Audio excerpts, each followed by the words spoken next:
Good morning and welcome to UUCC, the Unitarian Universalist Church of Canandaigua. We are a group of spiritual free thinkers who gather to celebrate life, build community, and better the world. Wherever you are on your spiritual journey, you are welcome here. I'm Karen Alvarez, your worship associate for this morning, and the service today is being led by our guest, Aaron Pownell Burns, a big picture community activist. This service is also being live streamed on our YouTube channel. We invite you to sign the visitor's book in the entryway, and whether it's your first visit or your 1,000th visit, we're glad that you came. I have a few announcements to share with you today. Please wear a mask. Masks are available for anyone who forgot one. Childcare this morning will be provided by Dr. Laura Wink. We'll be collecting the cards for joys and sorrows after our first hymn. Please fill them out or type into the chat box on Zoom if you have something you would like to share. Are there any other announcements for the good of the community? As we prepare to be fully together, I remind you to silence your phones and devices. We now enter a space of worship.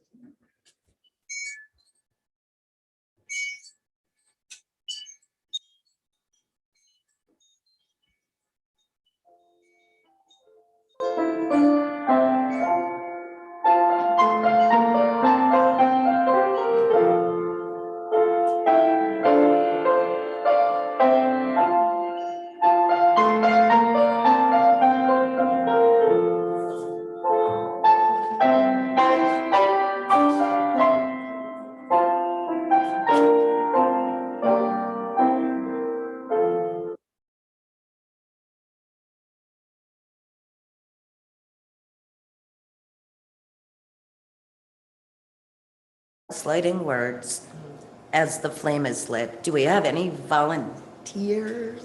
We don't have to have a volunteer, but just in case. Okay.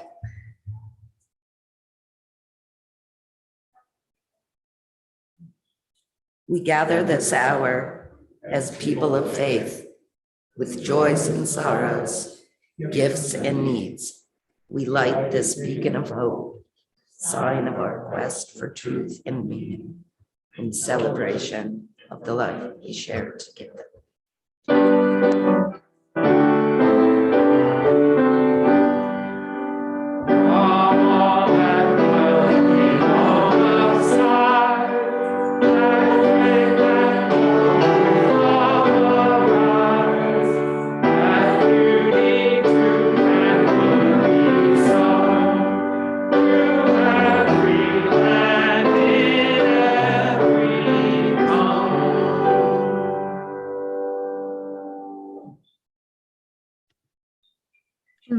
Good morning.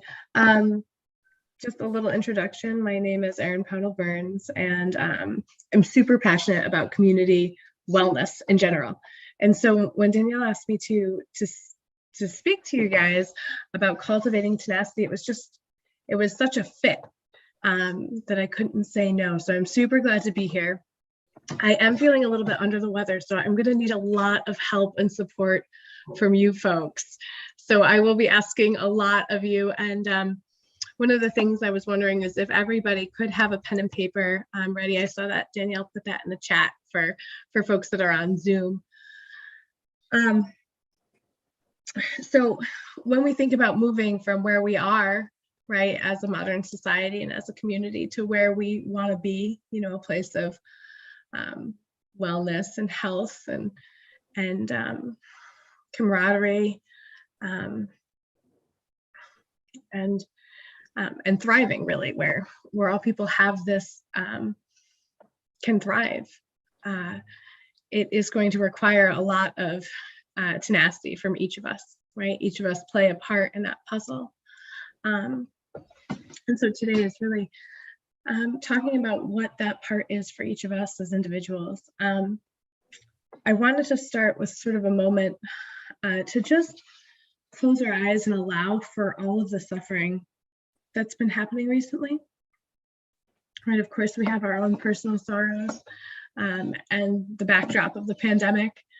And it's hard to all be together, but also I'm thinking more of the massacre in Tops that happened in Buffalo and the shooting in Texas. I recently on Friday I went to a funeral in Buffalo, you know, and we were driving and I passed a Tops and I just had this visceral reaction to it. And so I just wanted to take a moment and just kind of allow for that, those feelings which are heavy.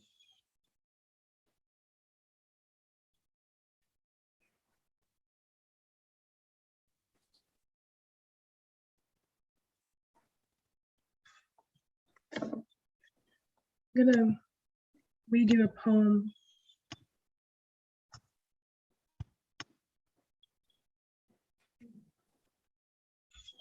This is a Mary Oliver poem called The Journey. One day you finally knew what you had to do and began, though the voices around you kept shouting their bad advice. Though the whole house began to tremble and you felt the old tug at your ankles. Mend my life, each voice cried. But you didn't stop. You knew what you had to do. Though the wind pried with its stiff fingers at the very foundations, though their melancholy was terrible. It was already late enough and a wild night, and the road full of fallen branches and stones. But little by little, as you left their voices behind, the stars began to burn through the sheets of clouds, and there was a new voice, which you slowly recognized as your own, that kept you company as you strode deeper and deeper into the world, determined to do the only thing you could do, determined to save the only life you could save. I'm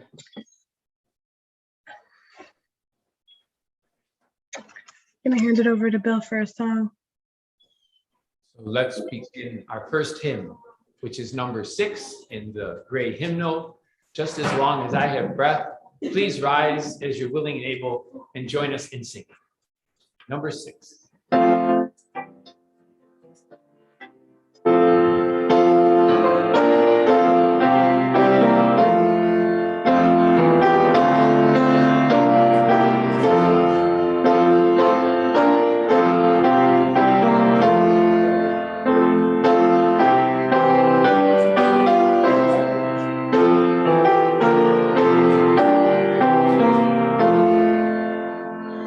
Just as long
We are a community that holds one another in our celebrations and in our pain.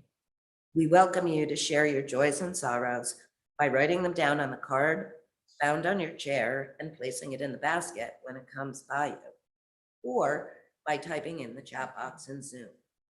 Know that whatever your heart is holding today, whether shared or not, we are with you.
That was lovely, thank you.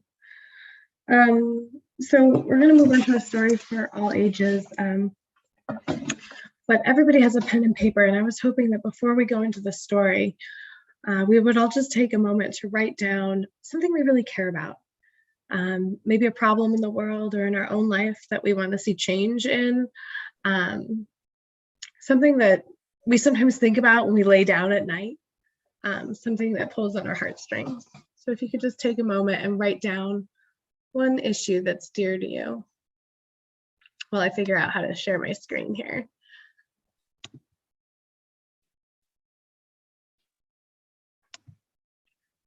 So this is a story for the ages. I thought that there would be children, but I can't see the audience, so I can't tell if there are children. But I guess in some ways we're all children at heart, and stories are a really powerful way that we learn. So this story is called "There's No Such Thing as a Dragon." I have a 4-year-old, and reading to him is one of my favorite things. So I read this to him last night to time myself. So I'm just going to pretend that I'm reading to him. Billy Brixby was rather surprised when he woke up one morning and found a dragon in his room. It was a small dragon, about the size of a kitten. The dragon wagged its tail happily when Billy patted its head. Do we want to have some other readers? Are other people on Zoom interested in reading with me? It's probably easiest if we just read it all. Okay. Billy went downstairs to tell his mother, "There's no such thing as a dragon," said Billy's mother, and she said it like she meant it. Billy went back to his room and began to dress.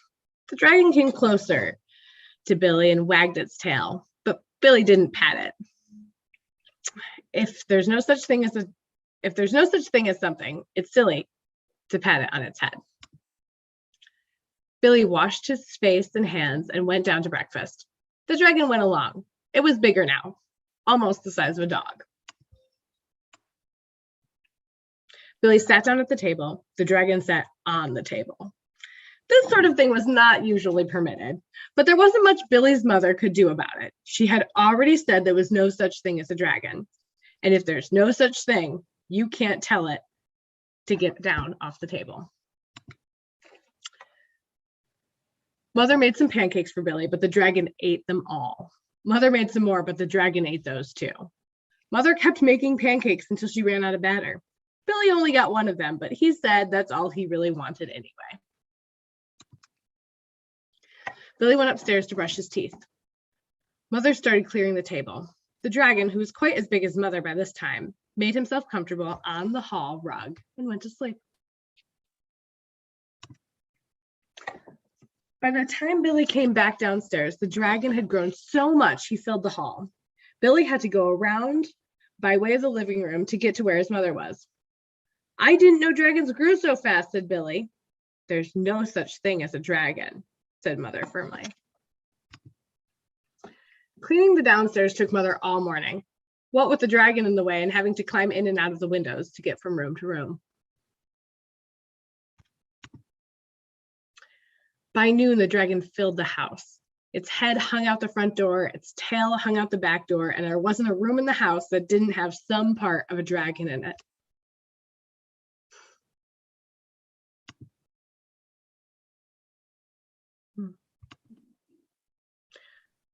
When the dragon woke from its nap, he was hungry. A bakery truck went by. The smell of fresh bread was more than the dragon could resist. The dragon ran down the street after the bakery truck. The house went along, of course, like a shell on a snail. The mailman was just coming up the path with some mail for the Brigsbys when their house rushed past him and headed down the street. He chased the Brigsby's house for a few blocks, but he couldn't catch it. So sorry. This is why I'm on Zoom. When Mr. Brigsby came home for lunch, the first thing he noticed was that the house was gone. Luckily, one of the neighbors was able to tell him which way it went. Mr. Brigsby got out of the car and went looking through the house. He studied all the houses as he drove along. Finally, he saw one that looked familiar. Billy and Mrs. Brigsby were waving from an upstairs window. My 4-year-old thought that was very funny. Mr. Brigsby climbed over the dragon's head onto the porch roof and through the upstairs window. How did this happen, Mr. Brigsby asked. It was a dragon, said Billy. There's no such thing, Mother started to say. There is a dragon, Billy insisted, a very big dragon. And Billy patted the dragon on the head. The dragon wagged its tail happily. Then, even faster than it had grown, the dragon started getting smaller. Soon it was kitten-sized again.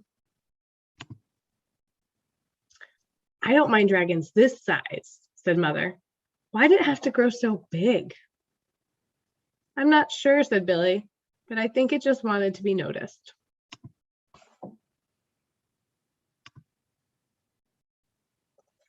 So that is the story. Are there any insights about, if you could just put in the chat or say out loud if you're in the audience, about what that story tells us about problems? They grow bigger if they're not attended to.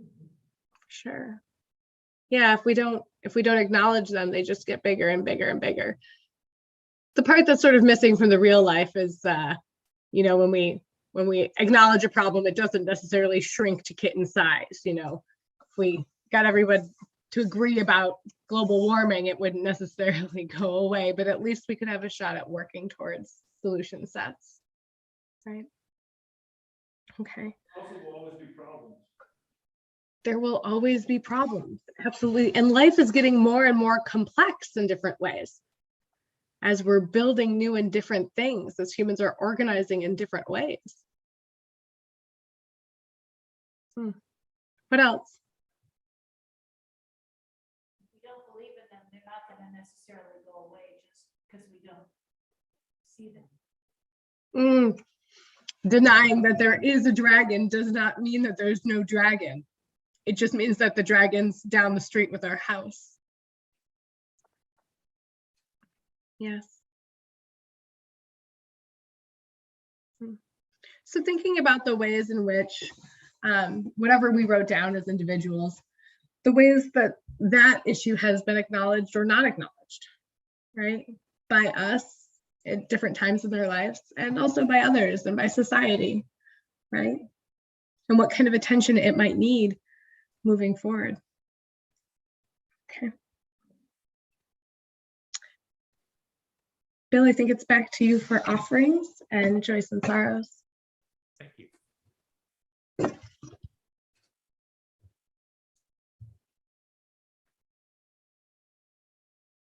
Now is the time in our service to join together in the spiritual practice of generosity. Our gifts support our church in its work. That work is summarized in our covenant. The covenant for UUCC says, in service of the values that unite us, we will recognize the inherent value of each person, foster a community of compassion, caring for all, value our diverse opinions, and engage respectfully in all interactions. 1/4 of our plate collection for the blooming season goes to the Finger Lakes Land Trust, an organization that protects forests, farmlands, gorges, and shorelines in the Finger Lakes region of New York by creating public nature preserves. You can give to this morning's offering by placing cash or a check into the basket, or if you're joining from home, by visiting canandaiguauu.org/connection/donate, or mailing a check to UUCC at 3024 Cooley Road, Canandaigua, New York, 14424. In either case, make a note that your gift is intended for today's offering.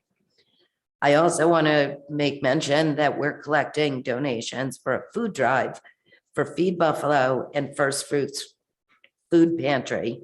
That was a lot of F's, from now until June 5th. We now gratefully accept the offering.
So from Dorothy this morning, she finally memorialized her sister Carol in Florida almost 3 years after her death.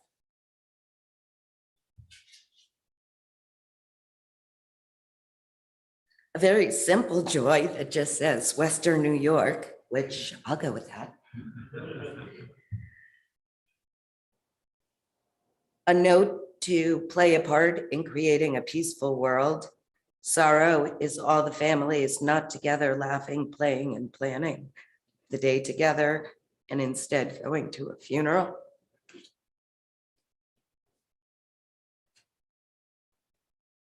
And to share about the Bristol Bookends Memoir Club that's having a share fest on Friday, June 3rd at 6:30 in Levi Corser Park. And then lastly, I have a share from Eileen, who'd like to share, or I'd like to share with you a message from our minister, Reverend Eileen Casey Campbell, who wishes she could be with us today, but is holding us all in her heart.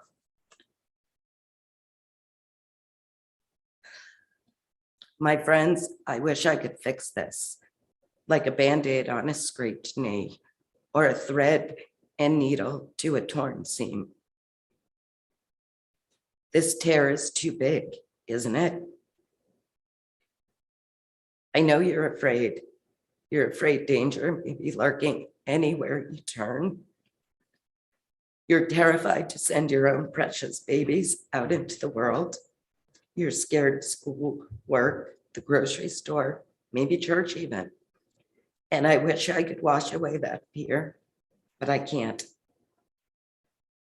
I know you're angry too. You're angry that we have to say again when we talk about today's tragedies. You're furious that the unimaginable has become all too easy to imagine. You're pissed as hell that we insist on loving guns and white supremacy more than we love our children. And I wish I could soften your fury, but I can't. And I know you feel helplessly heartbroken. The wound that touches in you is deep and excruciating. Your heart shatters at the very thought of it. And you wonder if there will be any heart left to break the next time. I wish I could heal all our hearts, but I can't. I'm sorry, my dear ones. I can't take any of this pain from you. All I can say is that you can bring it with you into this space. You can lay it down here at the altar of love. And maybe love will do what none of us can manage on our own.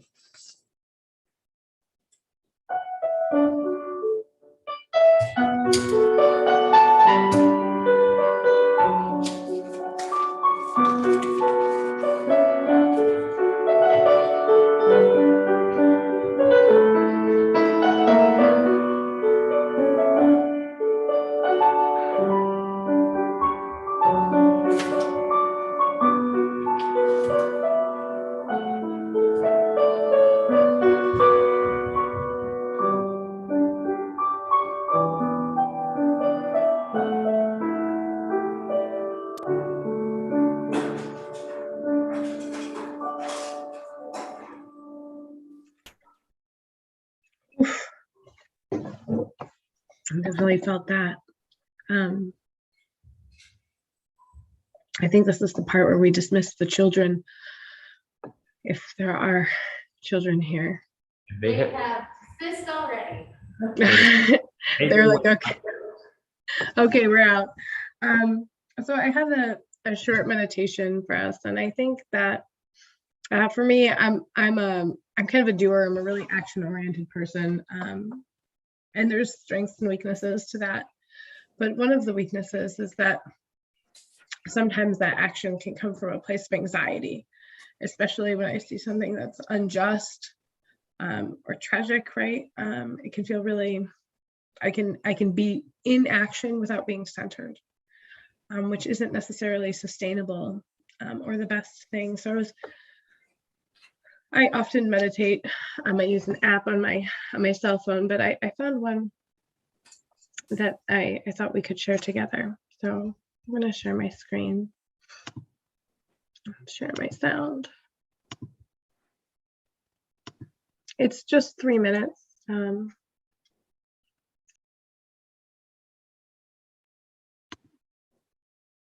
Thanks for doing that with me.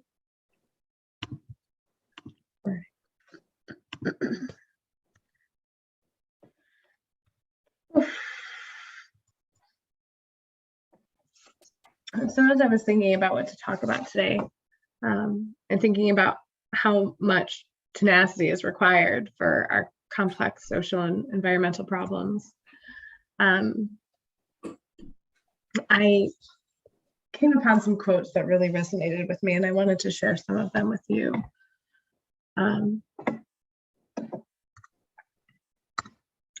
Let's see here. Uh-oh. Bear with me for a second. There we are. Okay. So I'm sure that inside your series, you've talked about what cultivating means and what tenacity means. And this idea about cultivating that really speaks to me is this idea that it's a growth mindset, right? It's something that we can become better at or become more practiced at or expand our capacity for. and tenacity as being this fiercely determined, persistent, and having forward momentum and a plan, right? And trying to achieve something, even though the dragon's really big. So I wanted to share a little bit about myself. I'm a person who's in long-term sustained recovery from substance use disorder. And I very quickly started to sort of work inside systems and advocate for people who are suffering with problems related to addiction. And worked at some nonprofits and worked with some nonprofits. And the more that I saw about how we were trying to solve problems, the more I saw that method and those systems as part of the problem and as perpetuating the problem. And it started to feel really big and gross and hard and heavy for me. So it was something that I had to work at in a different way. So I had to get really creative. I describe myself now as a fringe social worker. And people are like, what does that mean? I'm like, well, I just do stuff out in the community, whatever needs to be done, and not inside systems or for people. So super community wellness oriented. At first, when I started working on this, it's very focused on the problem or what I didn't want, right? And so then shifting that to a set of solutions and, what are we walking towards instead? So I want you to think about what problem you wrote down or what change you wanted to impact on your little piece of paper. And think about, for me, the spaces that I work in started as an extension of my personal story, right? And that made it really emotional for me. And I think there's this connection between emotion and purpose, and that your emotion around an issue can fuel that tenacity, right?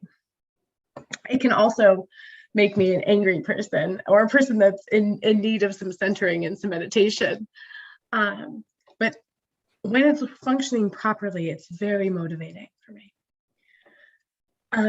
So just take a moment and think about, does your problem or does the thing that you wrote down, does it elicit a strong emotion?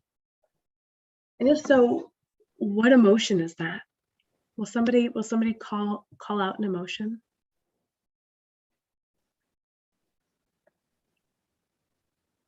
Anger, Anger, heartbreak, sorrow, yeah. What else? frustration. Frustration. Right? Are we doing this again? Yeah.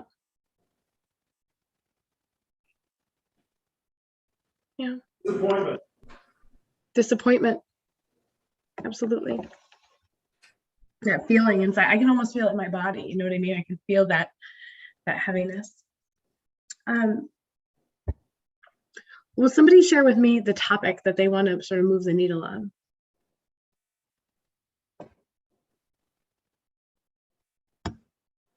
Violence. What was it? Violence, on violence, Gun violence. on gun violence.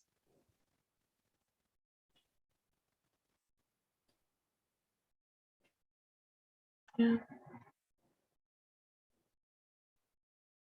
Galen put the emotion that was elicited was heartbreak and betrayal. Ina, I think I'm pronouncing your name right, said frustration. Thank you for using the chat.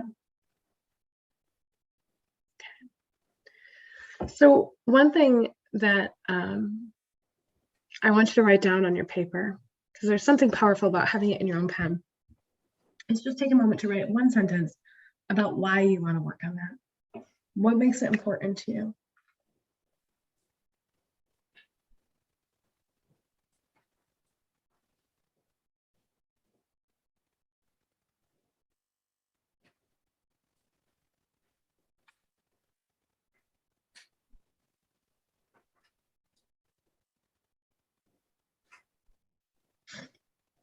Does someone want to share why they want to work on their issue? Can you say that one more time?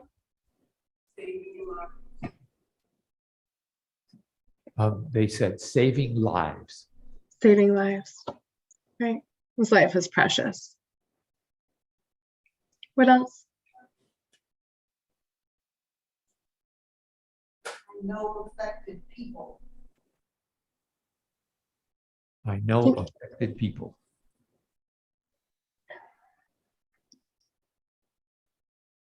So the last question on this slide is sort of my favorite, right? Because there's ways to help. I have to believe, right, to remain optimistic and to survive, right, in the world, and to do the things that humans do so well, right, to innovate and to organize and to collaborate, right? No other animal does that like us. How can we use what we have in our hands right now, or how can you use what you have in your hands right now to move in the direction that you want to on your dragon? What's one thing that you could do? Will you write down one thing? Did you want us to say it or not? Yes, please. I can boldly speak the truth. Yeah. Yeah. I could say my truth. I could stay convicted even when it's not popular. Even when people are looking at me like I'm not right. Right. I know you said you can listen to others. Right. To hear them and their fears. To help come to a place of togetherness. Yeah.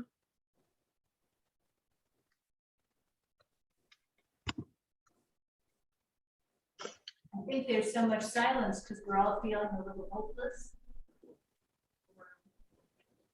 It feels really hard to do anything because the problems are so big. Yep. It makes sense to feel hopeless. I feel hopeless too.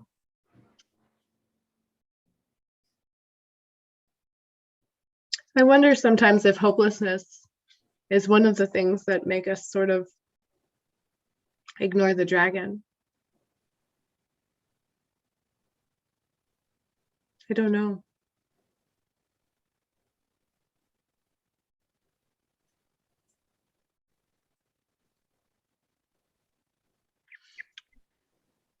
There's this book called Abundant Community. And it is wonderful. I strongly recommend it. But one of the things that I learned from it is, well, many things. The premise is that communities have all of the things that they need to thrive. But what we do is we commodify things and embrace consumerism. So we pay somebody to watch our children, and we pay somebody to make food for us, and we do all of these things that the community should and can provide, but we make it into a product. Social work is like one of those products, right?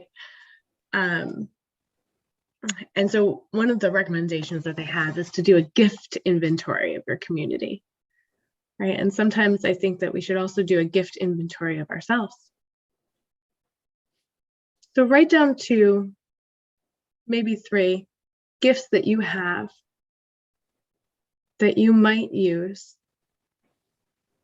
to work on the problem that you wrote down or the issue at hand.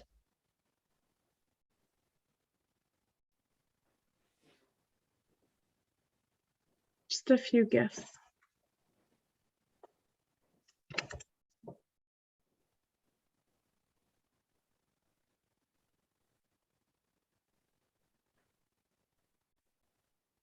Will somebody share their gifts with us?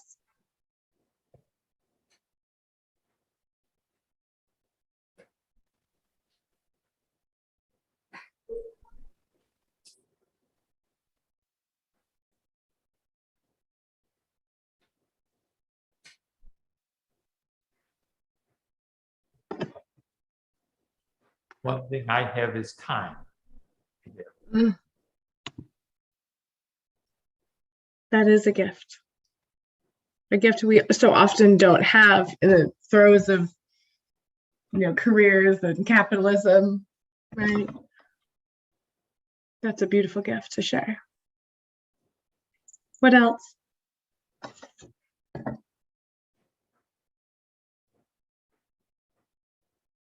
Some community networks. Networks and some relationships and associations. Absolutely. There's a lot of power in that. A lot of impact in that.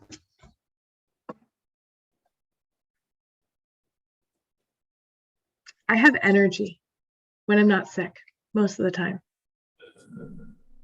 That's a gift that I bring. I like this quote. So God honors a beautiful blend of gift and grit. He gives us the gift and he expects us to have the grit to practice and learn how to use it effectively. How do we harness what we have and get better at it? All of us.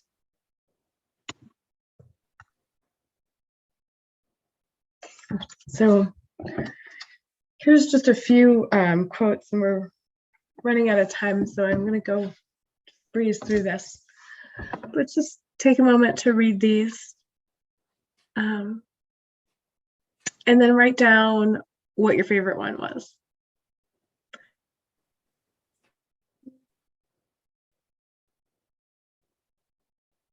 I can't see them. Can you read them? Yes. Number one is, I am thankful for all of those who have said no to me. It's because of them I'm doing it myself. Albert Einstein. Number two says, the most difficult thing is the decision to act. The rest is merely tenacity. The fears are paper tigers. You can do anything you decide to do. Amelia Earhart. Number three, there is no passion to be found playing small in settling for a life that is less than the one you are capable of living. Nelson Mandela. Number four, true grit is making a decision and standing by it, doing what must be done. No moral man can have peace of mind if he leaves undone what he knows he should have done. John Wayne. Sometimes we talk about the ethics of actions, but I'm also really interested in the ethics of inaction, right? What does it mean to do nothing? Excuse me. Number five, only those who will risk going too far can possibly find out how far one can go. T.S. Eliot. Does anyone stick out to you more than the rest?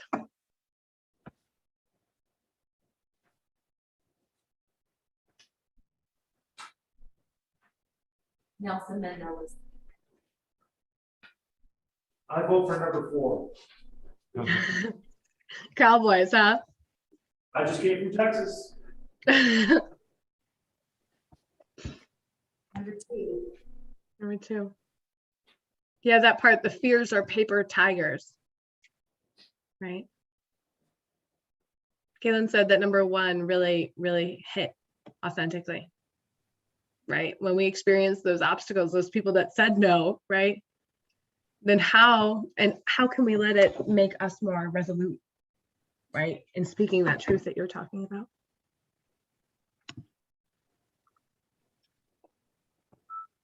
So just on your paper very quickly before we close, think about the easiest thing you could do, the smallest, easiest thing you could do in the direction of making an impact on your dragon.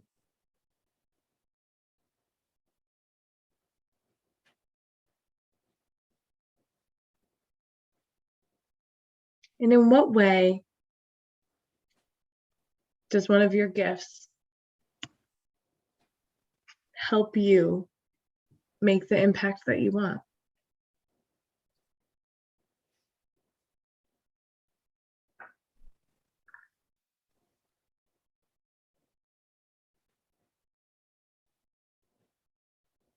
How can you use your time? How can I use my energy?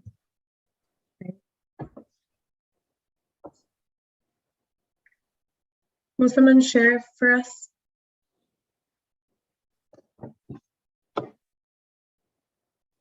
I'll share for visitors, and we've been feeling like a lot of people that the recent events and my wife was feeling very heavily.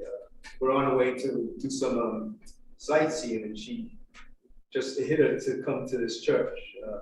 She looked on the map and saw it, and at first, as childish as I could be, I thought, oh no, let's not ignore it, just go keep on going. But I forgot how much of a shared community, how much the shared community helps all of us. So I don't know, it's not a gift, I'm getting more of an open mind and listen to my wife more, but I do have to remember that you can't ignore fear, you can't just ignore it because it will be there, but the way you get rid of it is just share it. Thanks. Yeah, so, and you know what's really interesting about that is by you sharing and being a part of the community, you're also giving that and creating that opportunity for somebody else. You're modeling it, and there's no community if there's no people, right? You know, so you're just by showing up, that's an act of love and care.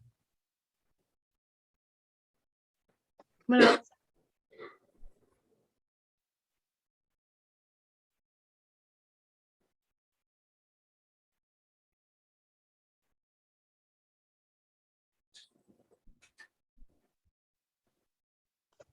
We got something in the chat. Thanks, Ina. All right. Just a closing remark before I hand it back over to Bill. It's just as important to know when to drop something and to shift direction as it is to know when to stick with something. When we quit the things that aren't working for us, we free up our willpower and perseverance for the things that really do matter.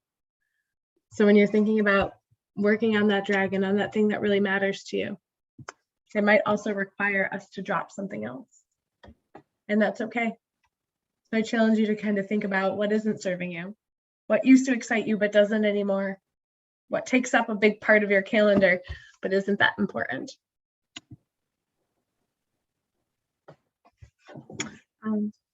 Thank you very much. Someone put in the chat something beautiful. Kaylin said, this idea to take the easiest, smallest step reminds me that one sheet of paper at a time is how we build a book. It makes sense to do the next small action rather than to try to create the whole book at once and fail or become fatigued. So, yeah.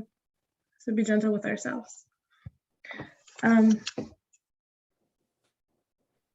So with that, I'm going to pass it back over to Bill. Thank you, Erin. This is a song that Erin especially enjoys the chorus.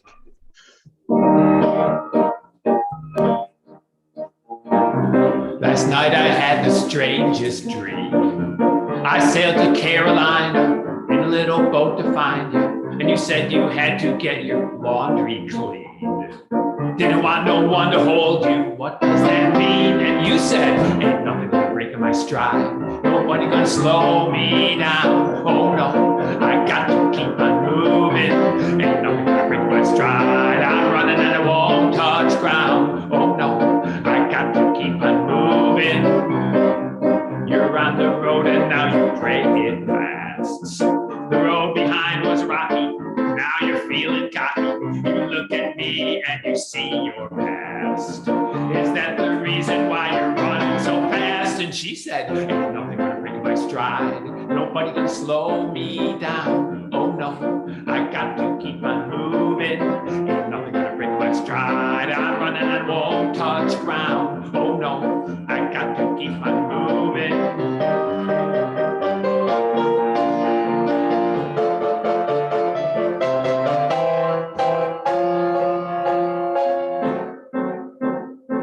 Never let a good girl like you work me over. Never let a little girl like you drag me under. If I meet another girl like you, I will tell her. Never want another girl like you. Have to say, I have to say. Nothing gonna break my stride. Nobody gonna slow me down. Oh no, I got to keep on moving. Ain't nothing gonna break my stride. I'm running and I won't touch ground. Oh no, I got to keep on moving. Ain't nothing gonna break my stride. Nobody gonna slow me down. Oh no, I got to keep on moving.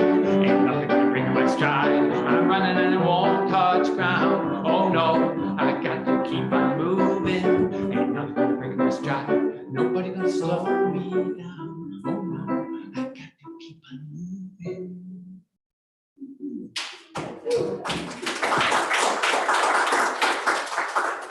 closing hymn today is number 124, Be That Guide.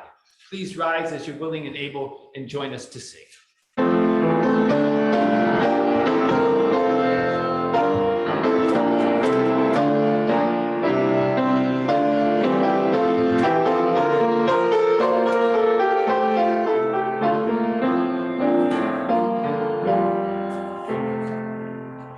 Be that guide who love sustains, rise above the daily strife.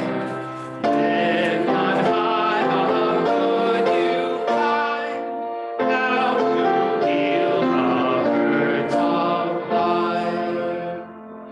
Be that elder nothing wants, out of friend or want of gold.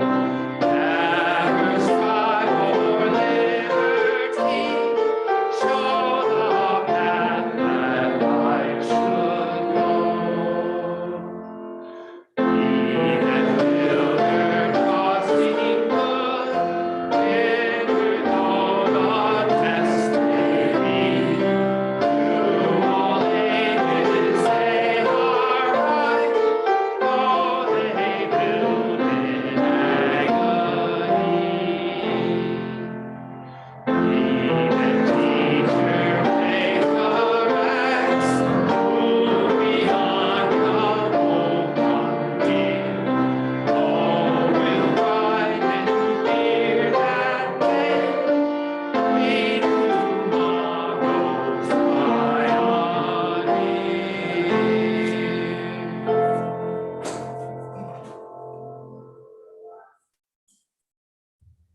Please join me in our words for extinguishing the challenge.